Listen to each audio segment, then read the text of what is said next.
Magandang buhay po sa lahat. Ayan, ako'y mag-share lang po ng mabilisang merienda. Ayan, vegetable snack. Ayan, mag-fry po tayo ng crispy cabbage. Ayan. Pero meron po akong nilagay dyan na carrots and green pepper para meron siyang sahog. Ayan.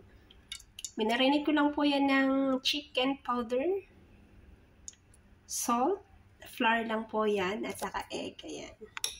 Kasi i-fry po natin. And then, ayan po.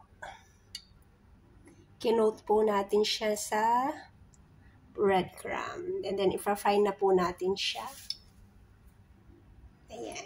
Ayan po ang aking mahiwagang palayok. Ayan. Ayan, para tayo po ay meron po tayong merienda. Ayan. Slow fry lang po natin yan ha. Ayan, para hindi po siya masunog. Diba? Ayan.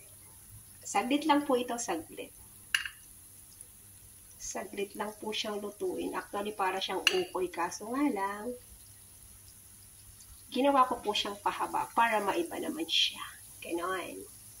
Mag-fry naman tayo para tayo may oil sa katawan. Ayan po siya. Ayan. Mabilis lang po siyang lutuin. Mga 5 to 8 minutes yan. Baliktarin natin. And then later, okay na po yan. O, diba? Nakulo-kulo na siya.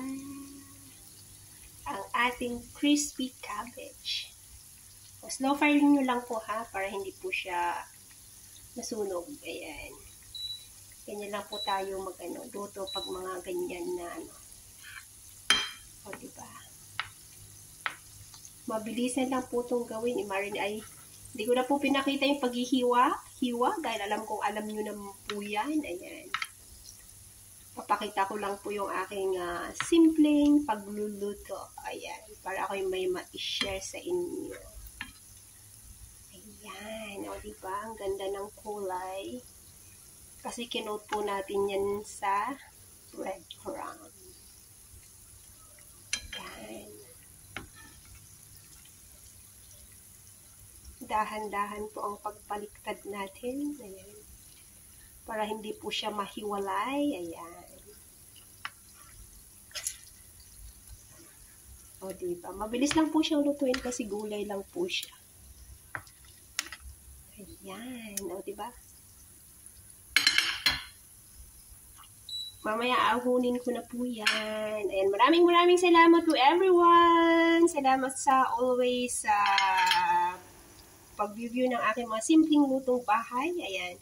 Sana po ay nakaka-share ako sa inyo na kahit papano. Ayan. Thank you very much. And see you na lang po ulit sa aking next upload videos. And stay healthy and happy lang po always. Gawin lang po lagi ang mga bagay na nakakapagpasaya sa inyo araw-araw, kahit gano'n pa yung kasimple. See you na lang po ulit sa akin next upload video. Bye! And ingat-ingat po kayo lagi nasa mga kayo naroroon.